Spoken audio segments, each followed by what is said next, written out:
नमस्कार दोस्तों। आज हमारे क्रिएटिव रीना चैनल में आपका हार्दिक स्वागत है। मैं हमेशा आप लोगों के लिए कोई न कोई व्रत कथा लेकर आती रहती हूँ। आज मैं आपके लिए बुधवार का कथा लेकर आई हूँ। बुधवार गणेश जी को पूजा की जाती है। इस दिन ये कथा अवश्य सुननी चाहिए। पौराणिक कथा के अनुसार प्राचीन समय में एक साहूकार की नई नई शादी हुई थी। एक बार साहूकार की पत्नी अपने मायके गई हुई थी। नए नए विवाह की उमंग और अकेलापन महसूस होने के कारण साहूकार उत्साहित होकर अपनी पत्नी को लेने के लिए अपने ससुराल जा पहुंचा। वहां जाने पर उसकी बड़ी खातिरदारी की गई, लेकिन एक मुश्किल यह थी कि साहूकार अपने ससुराल में पत्नी से ठीक से बात भी नहीं कर पा रहा था।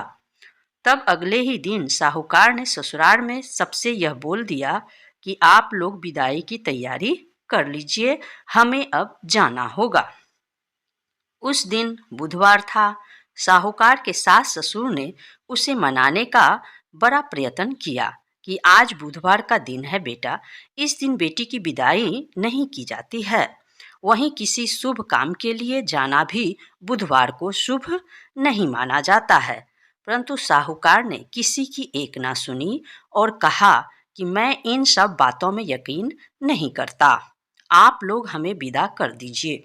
साहूकार की जिद के आगे उसके सास ससुर की नहीं चली। तब मन मार कर उन्हें अपने बेटी और दामाद को विदा करने की तैयारी करनी पड़ी। अब विदा होकर जब साहूकार अपनी पत्नी के साथ अपने घर जा रहा था तो रास्ते में उसकी पत्नी को प्यास लगी। साहूकार जब अपनी पत्नी के लिए पानी लेकर लौटता है तो इस बात से बड़ा हैरान हो जाता है कि उसकी ही शक्ल का कोई दूसरा आदमी उसकी पत्नी के साथ गाड़ी में बैठा हुआ था।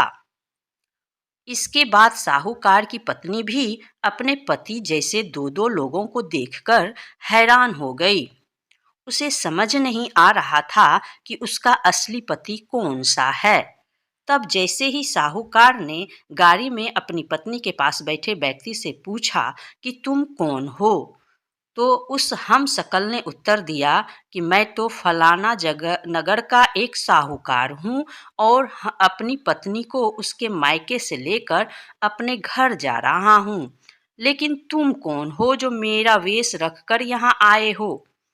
उन दोनों के बीच की यह बहस धीरे धीरे करते झगड़े में बदल गई। झगड़ा बढ़ने पर वहां के सिपाही उधर आ पहुंचे और दोनों साहूकारों को पकड़ लिया। अब सिपाही भी असमंजस में पड़ गए कि दोनों की शक्ल एक जैसी है। तब सिपाही ने साहूकार की पत्नी से पूछा कि तुम बताओ, तुम्हारा असली पति कौन सा है? साहूकार की पत्नी खुद बड़ी दुविधा में थी। इस परेशानी से बचने के लिए साहूकार ने हाथ जोड़कर भगवान से विनती करना शुरू कर दी कि हे भगवान, यह कैसी माया है। तभी आकाशवाणी हुई कि मूर्ख आदमी, ये तेरी ही गलती का नतीजा है। तूने कुछ देर पहले ही अपने सास ससुर की बात ना मानकर उनका ही नहीं बल्कि बुधदेव का भी निरादर किया है।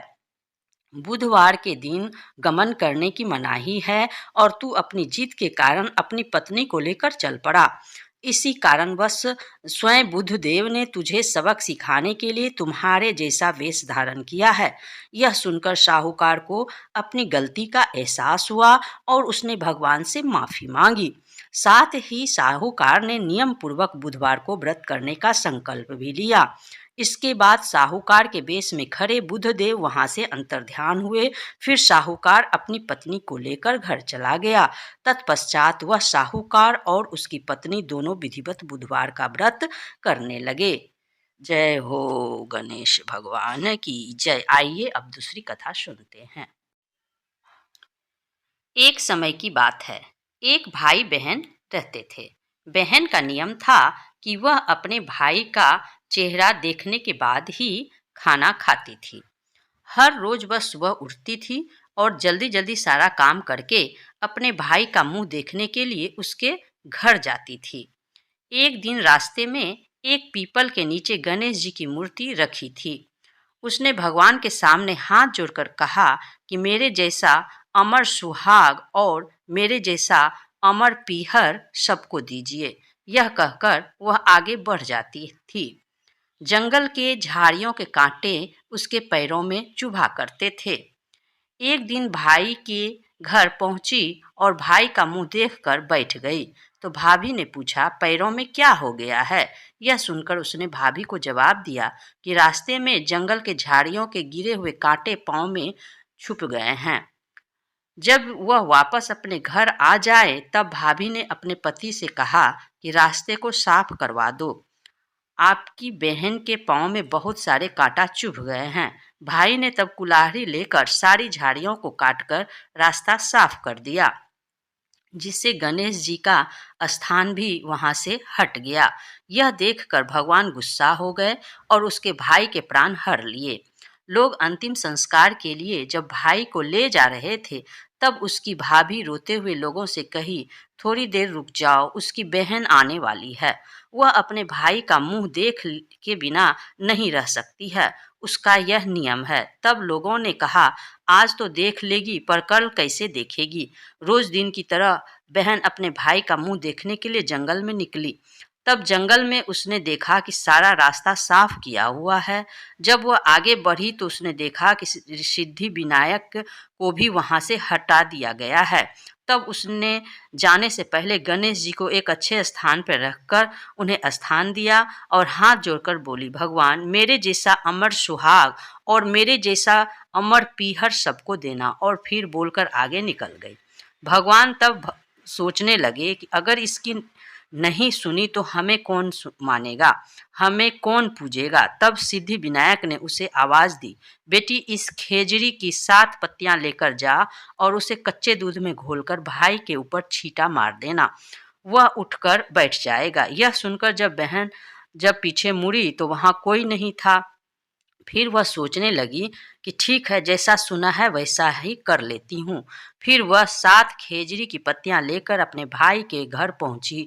उसने देखा कि वहां कई लोग बैठे हुए हैं, भाभी बैठी रो रही है और भाई की लाश रखी है।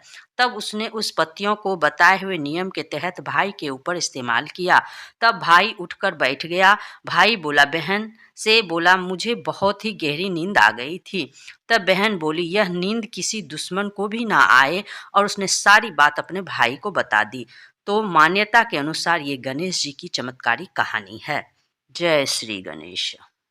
आइए गणेश जी का एक और चमत्कारी कथा सुनते हैं।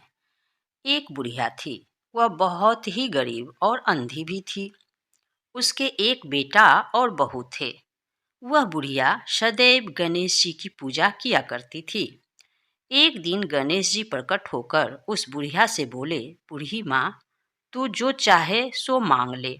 बुढ़िया बोली, मुझसे तो मांगना नहीं आता, कैसे और क्या मांगू।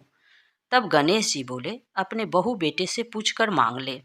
तब बुढ़िया ने अपने बेटे से कहा, गणेश जी कहते हैं तू कुछ मांग ले, बता मैं क्या मांगू। पुत्र ने कहा, माँ तू धन मांग ले। बहू से पूछा तो बहू ने कहा, नाती मांग ले। तब बुढ़िया ने सोचा कि ये तो अपने अपने मतलब की बात कह रहे हैं। अतः उस बुढ़िया ने पड़ोसियों से पूछा तो उन्होंने कहा, बुढ़िया तू तो थोड़े दिन जिएगी, क्यों तू धन मांगे और क्यों नाती मांगे, तू तो अपनी आंखें ही रोशनी मांग ले, जिससे तेरी जिंदगी आराम से कट जाए।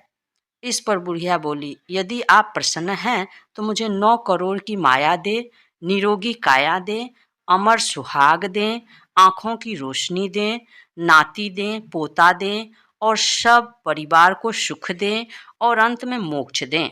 यह सुनकर तब गणेश जी बोले, बुढ़िया माँ, तूने तो हमें ठग लिया, फिर भी जो तूने मांगा है वचन के अनुसार सब तुझे मिलेगा। और यह कहकर गणेश जी अंतर ध्यान हो गए। उधर बुढ़िया माँ ने जो कुछ मांगा वह सब कुछ मिल गया।